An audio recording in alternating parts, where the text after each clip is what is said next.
Somehow, against all odds, the Winnipeg Jets and Columbus Blue Jackets found a way to make the reunion with Bones about as boring as possible. But the Jets still won.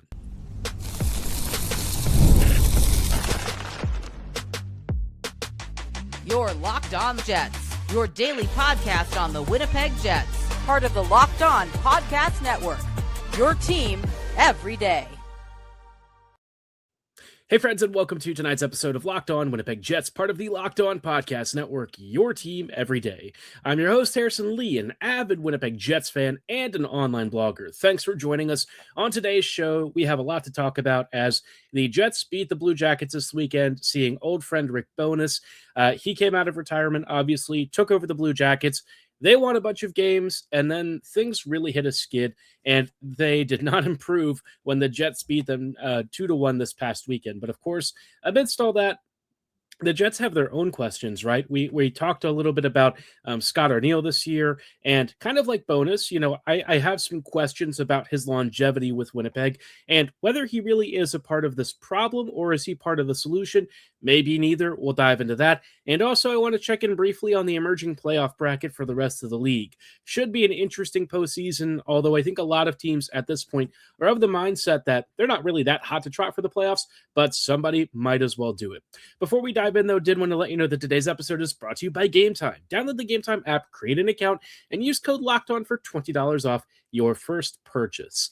So, like I said at the top, the Jets and Blue Jackets played one of the most boring games I've seen, in part because it was very one-sided. Columbus had a couple of decent stretches, but for about 50 to 55 minutes, watching them play hockey was kind of like watching a bunch of seniors play like a juniors team. It was bad. The Jets were frankly taking advantage of tons of turnovers. They pressured Columbus pretty deeply. They took tons of shots. Winnipeg, look, right, they're a solid team. They're not as bad as I think the record sometimes suggests. Well, depending on what kind of day it is. This game, certainly they outplayed Columbus by a pretty fair margin, and it wasn't really close. However, the Jackets did get some really fortunate goaltending from Jet Greaves, and that was really the only thing that kept this game close. But Columbus, man, after losing 5 straight, you would have thought Bones would have lit a fire under their arses, especially with how bad they were playing. That didn't really seem to be enough. Bones called the players out and said that he needed his guys to show up. And what did Columbus do?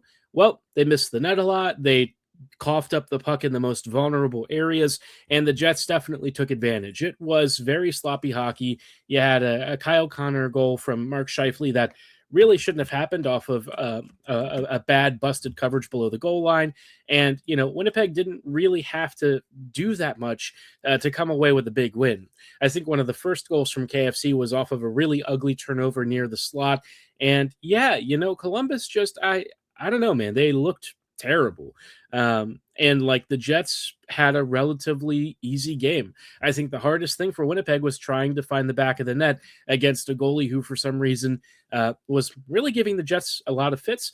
But otherwise, the Blue Jackets really had nothing going. I mean, we remember sort of back in some of the Rick Bowness era, there was some low event hockey at times. And, the Bones Brigade had a way of kind of scamming out victories where they got outchanced, they got out created, but the goaltending and defensive structure ended up doing enough to prevail and give the Jets a fighting chance, even when they probably didn't deserve 2 points.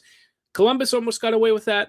Didn't quite happen because they were too sloppy, but I will say they came very close to tying it and forcing overtime when Scheifele and Connor were on the ice with the empty net. They had like 2 or 3 chances to close the game out, and instead it required a Connor Hellebuck save on a late game penalty to keep it in Winnipeg's favor. So, the Jets themselves, despite their best efforts, almost threw away a couple of points, which for a team that basically had to win this one just to stay in the playoff hunt, not the best look, I would say, but like, we're in the West wildcard hunt, right? And no one really seems to want this spot that bad.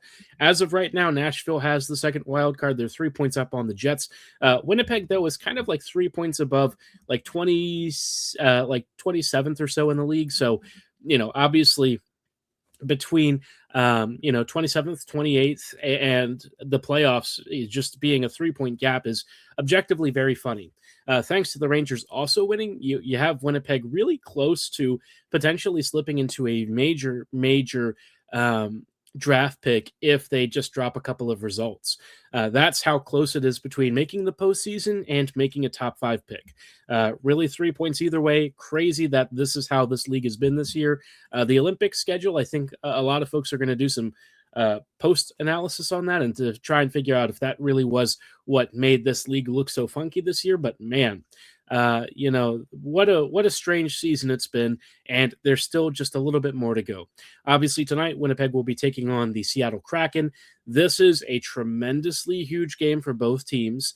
If the Jets come out with a victory, obviously they put themselves about a point outside of the postseason. But more importantly, the Kraken are below them. They're chasing the Jets. They have a game in hand, and they are one of the teams that could potentially leapfrog Winnipeg in the future if they take this game and then win another, which would put the Jets closer to a top 5 pick. So there's a lot at stake here in terms of the lottery swing.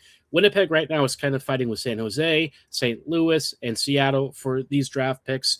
The Rangers winning a lot recently has also kind of put them back in that race, so keep an eye on that. They've played a little bit more than some of these other teams, but yeah, the lottery pick race is real, it's alive, and it's as lively as the wild card races in the West. So what a bizarre sequence it's been. It seems like no one really wants to make the playoffs in the West, but no one really is comfortable, throwing the towel in on the season either.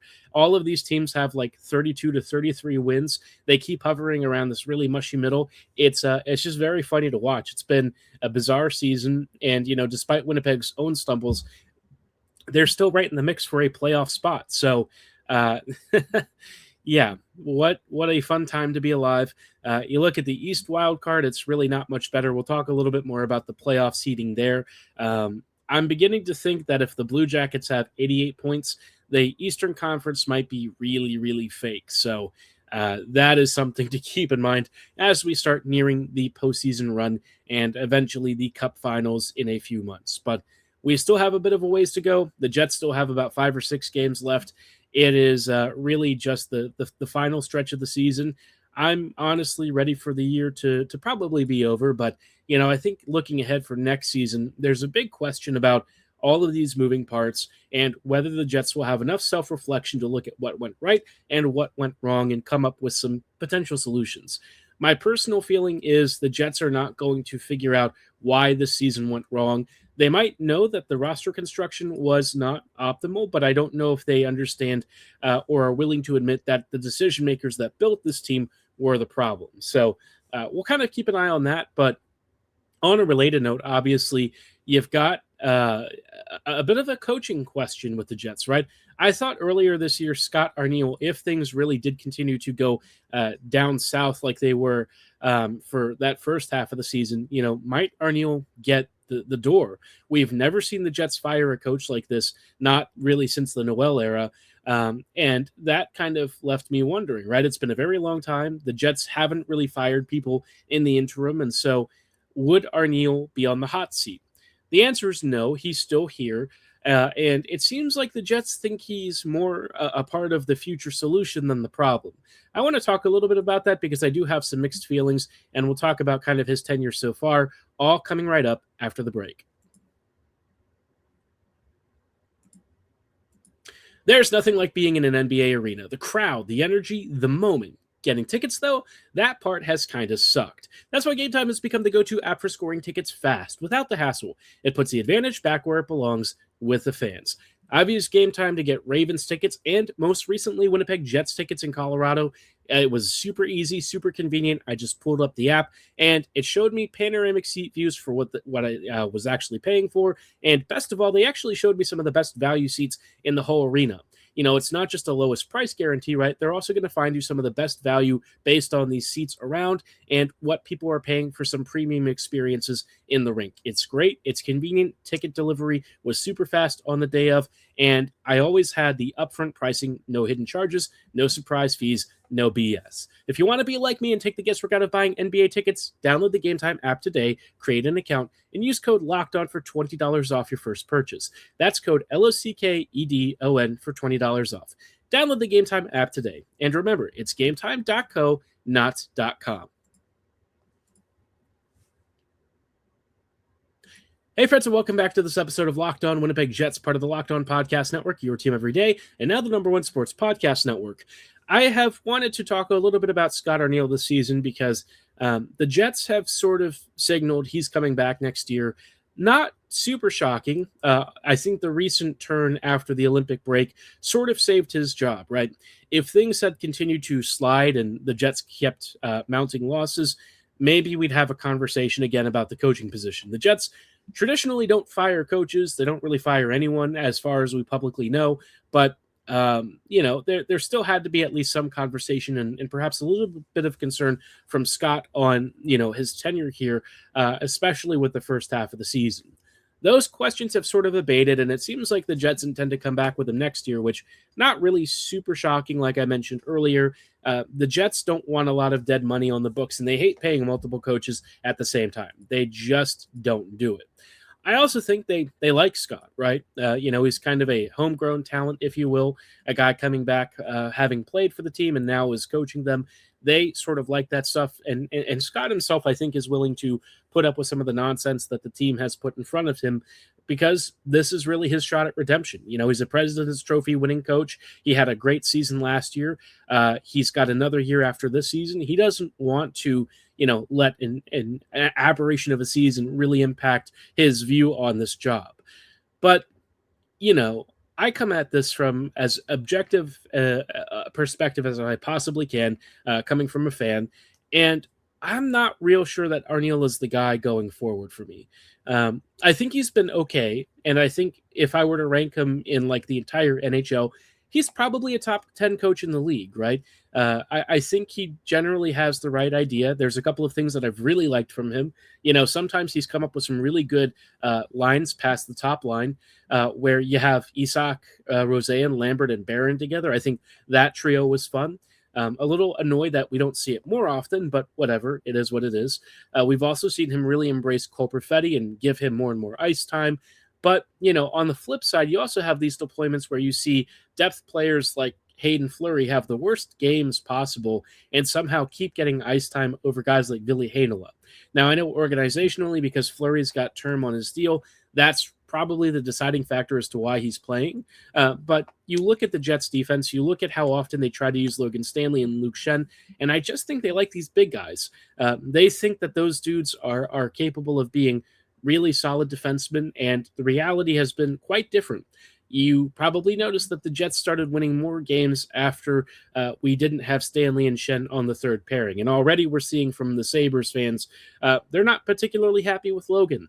He has not been very good defensively and has put the Sabres in tight spots at times with his penalties and the giveaways and stuff. So it's not just me and other Jets fans that have said this. It sounds like a lot of folks are becoming more aware of the Logan Stanley situation. So, for the good that Arniel does with some players, there are others that I don't fully understand. And the lack of change on the top line for me has been one of the biggest bugbears. It kind of goes above him, and I don't necessarily hold this one entirely against him.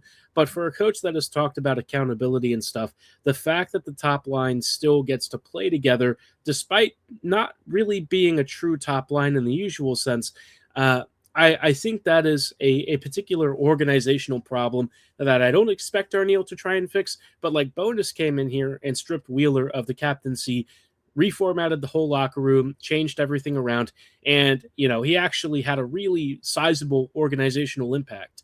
Arniel doesn't really feel like that kind of shakeup. He feels more like a continuation, more of the familiar, and sometimes that's good, right? The Jets won a President's Trophy last year. You probably thought, had the summer gone better this past, off season, maybe the Jets would be in a playoff position right now in a fairly decent seed and not scrapping for a wild card. But for me, Arniel, he's just all right. And I look at, Bruce Cassidy now being available out of Vegas. He got fired last week, and he's out there looking for a job. He's very clearly one of the top offensively minded offensively minded coaches out there in the NHL. He would be a top 5 pick for me. If you're the Jets and you're serious about getting this team back in shape and actually playing winning hockey, a guy like Cassidy has to be on the top of your list. And people will say, well, this, the Knights weren't that good this year, and it's because their save percentage was embarrassingly bad. Hill, Hart, all those dudes who were in goal, they suck. They've been terrible. Hill, he's had some injury stuff, so, bear that in mind. But Hart has been just atrocious, almost unplayable. So, would you really blame the coach for bad save percentage when, offensively they're controlling shot share at like 55%? They're winning the expected goals battle. They are generally scoring quite a few goals as well. I think Cassidy really doesn't deserve as much of the blame as the Knights have put upon his shoulders. He's clearly an upgrade for me. I think Arneal's done a really solid job, but if the Jets were truly serious about being a team that gets the most out of whatever is on this roster, you've got to find a coach who's willing to reorient things, shake up the lines, and come up with some new offensive concepts. But the Jets aren't going to do that. I think, Cassidy would probably not be thrilled with having a line setup already with the top line that he's not really able to change. We've only ever seen the Jets rotate the right wing spot, and that just falls to Iafallo and Vilardi for some reason, no one else. And having that kind of tie your hands behind your back already, I'm sure is not something that Cassidy would really want to deal with. I'm sure for Arneal, because of where he was last time and the fact that he got locked out in his first job, he's trying to make sure that he doesn't lose his job this time. So it's an interesting position, right? I think Scott with a more talented roster will do fine again. With the playoff stuff, at this point, I'm not really focused on contending anymore. I think the postseason runs, we've already had our best chances with this group. Unless something drastically changes this summer, I don't think this is going to be the group that does too much in the playoffs. So it doesn't matter for me who's coaching at this point. Cassidy would be the only guy out there among those candidates that I feel could do something and really move the needle. But for the rest of the league and a lot of these other coaches, whether it's like a Pete DeBoer or a Scott Arneal, I don't see it. I think the Jets are kind of in a position where, not only is the roster sort of suboptimal, but the lineups and tactical approach are suboptimal. This team is not encouraging offense the way it should. And so you just get this very mushy, mediocre thing. And, suggesting Arneal is part of the solution, I don't know, right? Scott has asked for reinforcements, it seems like, or at least alluded to the fact that the Jets need more skill. And that makes me wonder if, he is kind of on the same page. I think he does see things the way that some of us do, certainly with the talent and the lack of offensive ability. But then he also runs up against the organizational powerhouses and voices that he can't really stand against. And you run into this thing where, at the end of the day, nothing really changes. You just end up in the same spot. So what's the point of really raising it if, there's nothing to fix, at least from, the front office's perspective. So, if the Jets were to perhaps move on from Arneal, you've got good candidates, but I doubt Winnipeg would actually hire one of them. The Jets are going to struggle to probably find somebody who wants to take on the mushy middle mess. I don't know that Cassidy would look at this job with a lot of love for it. The Jets probably feel like Arneal is just going to go back to being President's Trophy caliber hockey next season. Color me skeptical. I don't think he's going to have the team for it. I don't think he's going to be able to, improvise a lineup out of whatever scraps he's given that turns this team into a true top contender. But maybe there's a shocker. Maybe there's a surprise out there. Obviously, last year, none of us probably thought we were going to be seeing a President's Trophy. That would have been, overly ambitious, even by the most optimistic standards and expectations. But what happened, right? So that's what fans think, we're getting perhaps next season. I would be a little skeptical. I think a lot more fans are starting to see the same problems that we are. And so, the biggest question is, how will the front office respond? Will they think Arneal is the guy? Will they come back with a stronger lineup next season? Will they make some big trades and moves? Some of that stuff I really doubt. But perhaps Winnipeg is going to do something against all odds that catches us off guard and by surprise. But curious to know your thoughts on Arneal. Do you like him as a coach? Do you feel he's done a great job? What is your assessment of how he handles some of the power dynamics that exist within this organization? Let me know in the YouTube comments below or at my social medias at HLivingLoco and at LO_Winnipeg Jets. To close this out tonight, I do want to check in on the current playoff bracket as it takes shape. The Jets are not likely to be taking part, but there are still some pretty fun matchups. We'll talk about which ones could be explosive coming right up.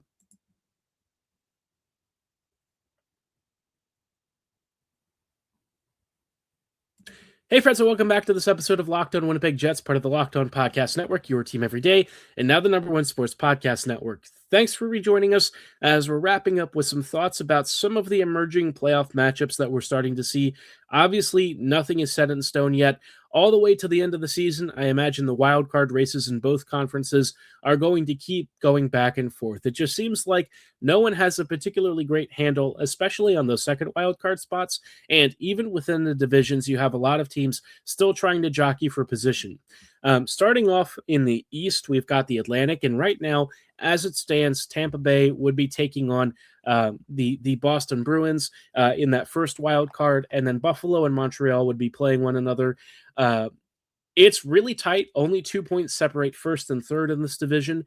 And, with Montreal, Buffalo, and Tampa all vying for control, Tampa does have a game in hand, so that gives them a pretty sizable advantage. They're also the best team in this conference. But, you could also see perhaps the Sabres or Habs maybe getting hot during the final stretch, and maybe one of them moves into that top seed. So you might get totally different matchups. If Tampa goes against Boston, that's going to be, a solid series.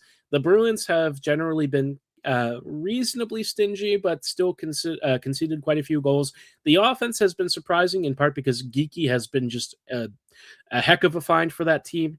But I wouldn't really trust them against Tampa's offense in the 7-game series. The Lightning just score too much to really keep down for terribly long. The Sabres and Habs would be in like a crazy series. Tons of fireworks, lots of goal scoring.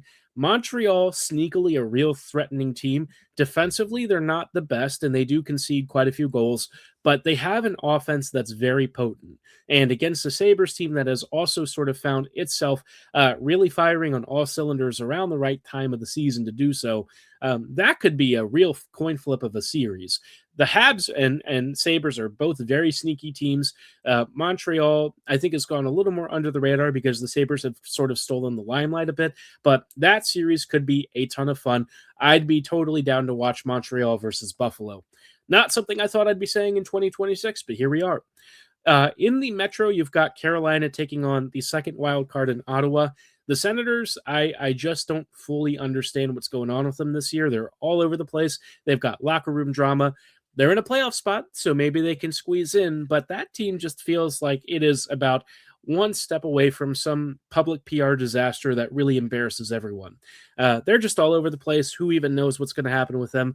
Against Carolina in the postseason, probably not a first round that would favor them. I know the Canes have been disappointing in playoff runs past, but they almost always make the conference finals. They're usually good for a deep run, and I don't think a series against Ottawa particularly worries them. In the center of the Metro, you would have Pittsburgh versus Philadelphia. This is funny for a lot of reasons. The Flyers somehow crawling back into a playoff picture, despite their best efforts, is just hysterical. I love it. A battle of PA for a playoff series is like the perfect way to close out maybe one of Sidney Crosby's last ever seasons as a Penguin.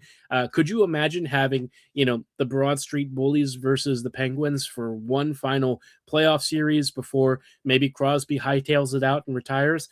I don't know, man. That just seems like it's going to be must-see appointment TV viewing. I would be so down. It might be spoiled, though, if Pete DeBoer and the Islanders kind of sneak in. The new hire situation sometimes means a team can sort of turn things around. They were 3-7 in their last 10 under Waugh, and so, the Islanders kind of pulled the plug, made a really desperation move. This is clearly for beyond just the season because DeBoer will have term. But, you've also got the Red Wings, Blue Jackets, and Caps all sort of hovering around 2 to 3 points back of that second wild card.